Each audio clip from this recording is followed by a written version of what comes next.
I'm Jason and welcome back to the channel. And today we have a Ford LGT 125 up on the lift. We're going to do, it's not mine, it's customers. And we're going to be doing some repairs. And these are the repairs that we're going to be getting into. That should not do that. So, if anybody is familiar with these tractors, these LGTs, and they are right now 40, 50 years old, especially these open sides. There is some parts that wear, and the very common ones are the steering components in the raw steering box and the left front spindle. Now, of course, we can get in, we've dived into this stuff before, but not as in depth. So we're going to get into that today, and I want to show you what you have to do to pull the steering column out, because that's where we got to be today. So, with all that being said, it is a chore. It is not a 4-hour job. It's going to be a long day for anybody who hasn't done this. Me personally, I've done this many times, so I already know the trouble spots. But the first thing you got to do is get that steering wheel off. And this one's going to be a problem because this is a John Deere steering wheel. And I have no clue if I'm going to be able to get it off with the puller I usually make for the LGTs. So, unfortunately, this one may have to get cut off, and he's going to have to get a new steering wheel put on. The fenders come off, and the drive shaft comes out. Thank goodness it's a manual lift, so the hydraulic cylinder isn't away down underneath there. But, yeah, pretty much the fender's going to come off. So the first thing, we've got to get this dash off.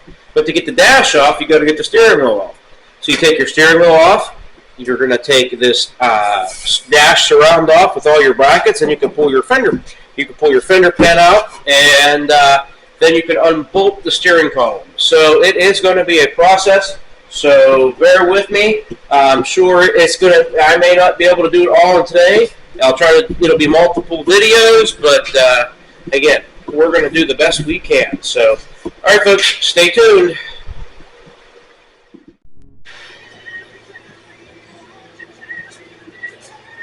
So, believe it or not, I took the nut off, and I didn't press play, of course, and I actually just smacked this thing a couple times with a hammer to come pop right off. Well, that's very odd. I was going to put a puller on it, but you can see it, these John Deere wheels are real thin, and it would have just broke the puller, or broke the steering wheel. So luckily, somebody has been into this steering column before. Notice all the anti-seize on it. So that makes sense. They probably cut the old steering wheel off, the original Ford, which is very typical. You have to dissect it or destroy it getting off because they never come off, and factory never puts anti-seize on it. So, with that being said, now we can start tearing everything else apart and pull it off. So, yay me, and yay that guy, because yay the customer, because that saves me time, and therefore it saves him money.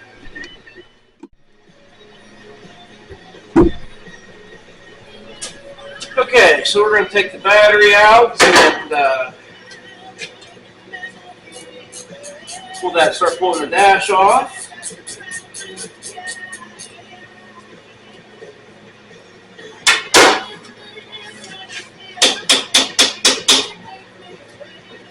Remember, any tool can be the right tool.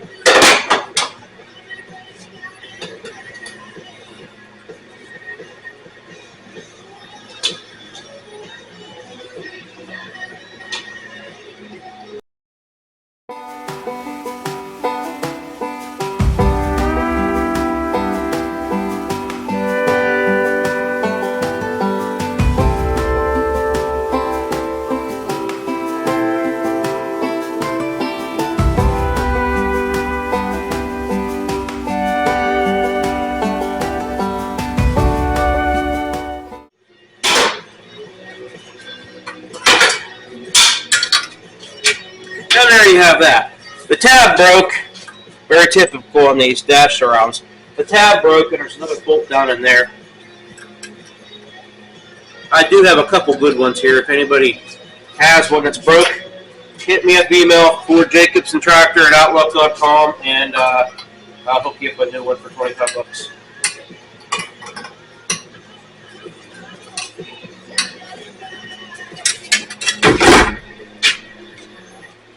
Okay, shut that radio off. I didn't realize we should the radio on. I didn't realize it was on. You may not even be able to hear me. So we take these other brackets off, and I've had good luck with the couple. I've had good luck with not having to pull that throttle lever off too. So don't mind me. I'm a little congested today. I just got over a cold. I will try not to get too close to the camera so you guys don't get sick yourself. Can't guarantee anything.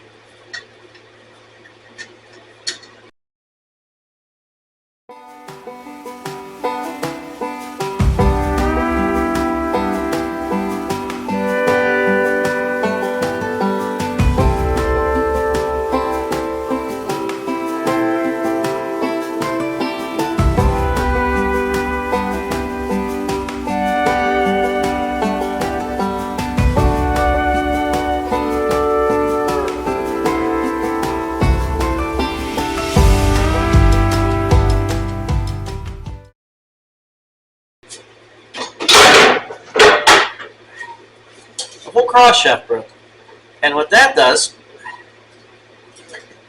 is that's not supposed to come out of the steering column, folks. And as you can see, it done broke. So yeah, that's what we're going to replace in this column. We're going to rebuild the column. I think I have a cross shaft. If not, I'm going to thieve one out of a bad column or a whatever I have laying around of parts for the guy. So yeah. Okay, so now we are ready to start pulling the fenders out, the fender off, disconnect the lights, all that good stuff.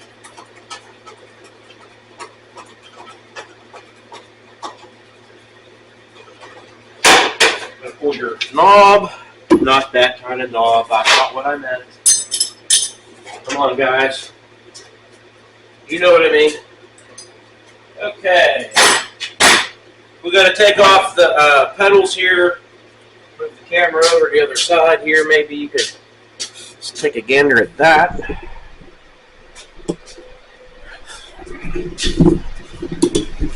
So we're going to take the pedals off and start disassemble of that guy. So yeah, yeehaw.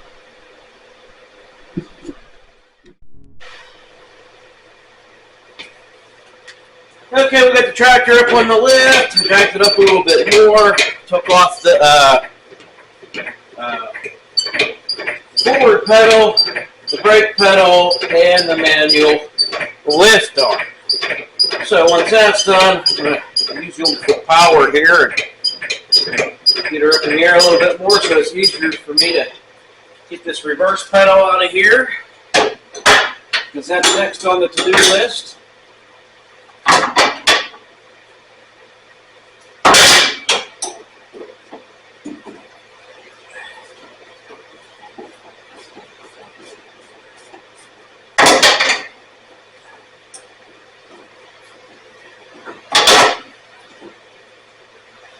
And while you're pulling all these fenders off, because you have to pull this fender pan off, if there's anything else you would like to address, now's the time to do it, because it makes life a lot easier when you pull this fender pan off.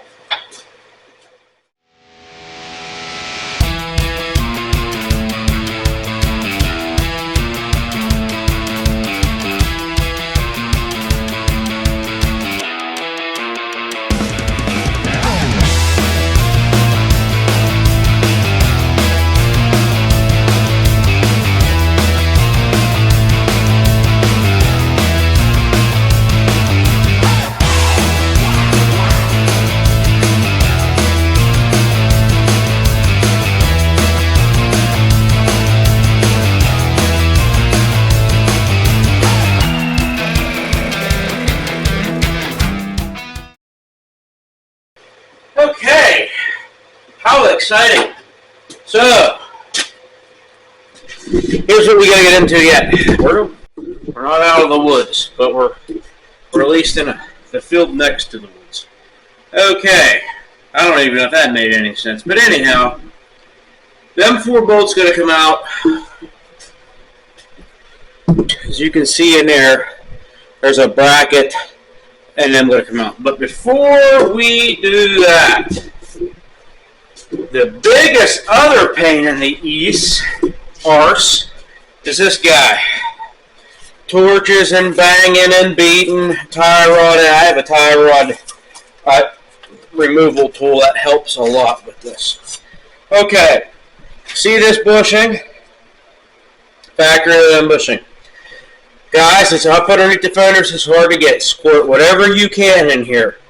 If this gets full of crap like this one did, this is 99% your culprit or why that cross shaft breaks, because it's binding up here. You're putting pressure up here on the steering column. It runs down. You're trying to turn it, and it's binding up here. This is 99%. Now, I can see that one's pretty loose that way, and the problem is the bushing itself. This shaft spins in here, and I have a feeling that it's on a bond. This was actually worn out. I have a feeling that, oh yeah, look at that. Yeah, it's tight. So it needs to be lubricated. Also, that's the majority of the problem. Other problem is making sure everything's greased up here. When you have a snowblower on or a snow blade on this tractor, make sure also a front loader. Do not steer this tractor without the tractor moving. I'm telling you, without everything greased and proper specs and brand new, you're going to break something. It's 50 years old. These are notorious for it. They did upgrade all of the steering components in the closed-sided models. They put heavier cross shafts in it. This drag arm is shorter, so you're not got so much torque on it. So there's a lot of things working against this. It's actually a pretty stout, heavy-duty setup. The raw steering box is the weak link of this. The rest of the tractor is heavy built. It's just that's the weakest link. So you can't take a 1/2 inch diameter or 5/8, whatever it is, diameter shaft and turn it down. Well, actually, the other side's 3/4, and they turned it down to that weld on the back side. It should have been a heat-treated bolt or a plate, and it wasn't. I'm sure it wasn't from the factory, and they did all that later on in the year, so it's trial and error. But that's the biggest problem with these tractors is that steering wheel. I've seen many of them break. So with that being regarded, other than that, that is really the only problem with these tractors. At all transmissions are bulletproof, the engines are bulletproof unless you run them out of oil and all that stuff. Again, most of the time it's operator error or not greasing or servicing. If you grease it and maintain it like you're supposed to, you'd be surprised how much stuff lasts. One more thing to note: this is an earlier tractor because see this snowblower bracket? It's welded on. That's your implement bracket where your snowblower or snow blade would hook onto this toolbar there. So we're gonna get into this guy and see how much of a menagerie this is going to be.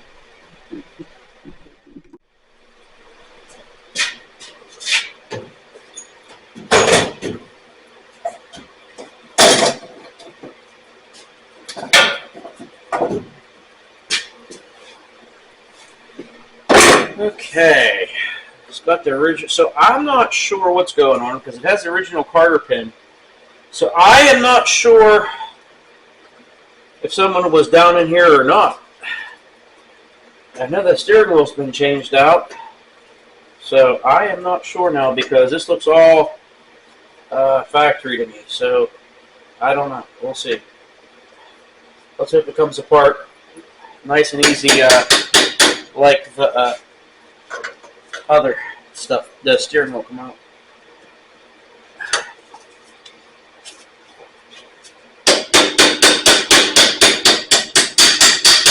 Remember, kiddies, any tool is the right tool. All right, so there's a Carter pin, and then there's a roll pin in there, and you got to get a punch. And being that the thing's broke, it's even going to make it even more of a pain to get that driven out of there, I'm sure. Again, I'm going to try my best, because that thing's going to flop all around, I'm sure. See what we can mess up here. Hopefully, it comes out. Yeah, it's moving.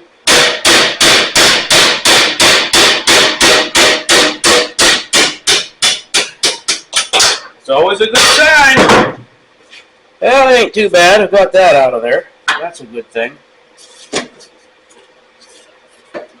Let's see here. I don't think this is probably going to come out nice and easy like I want it to.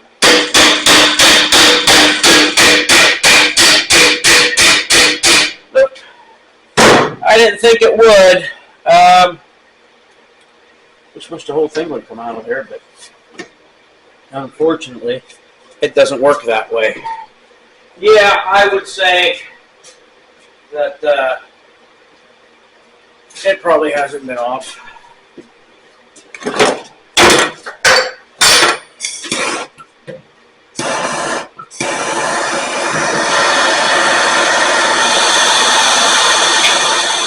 Let that heat up a little bit. I'm going to get I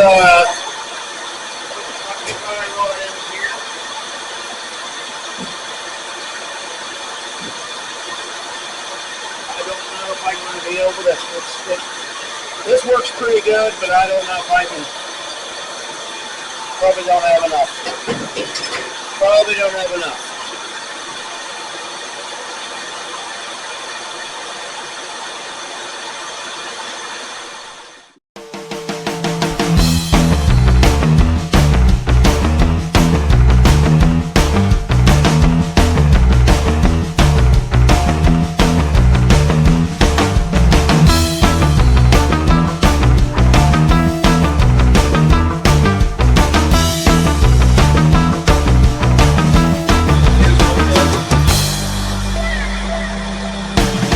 While that's heating up, there's another important thing you need to be mindful of.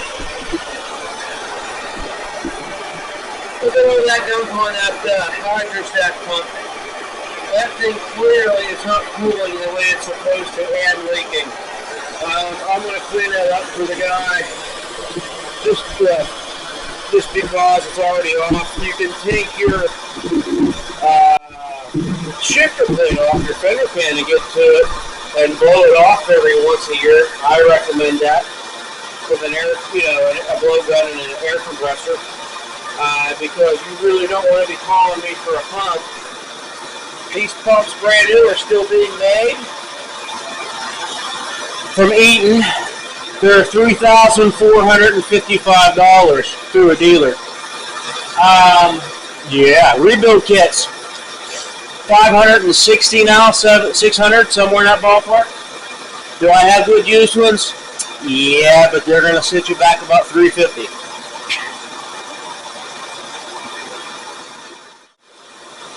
So, go buy yourself an air compressor and a hose if you don't have one. Peace of mind. Keep that pump. Again, most of this stuff's bulletproof, but operator error is usually the culprit.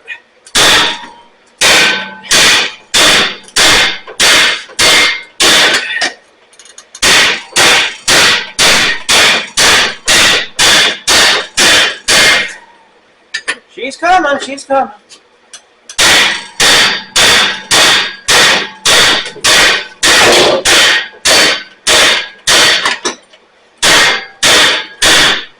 Yay, us. We did it, team. Oh, good Lord. So, that's what's involved with taking one of them off. OEM. Yeah. Oh, good Lord. I probably wasn't even focused in on it. But, yep. So, if you're doing this on a restored tractor, keep in mind, I'm not.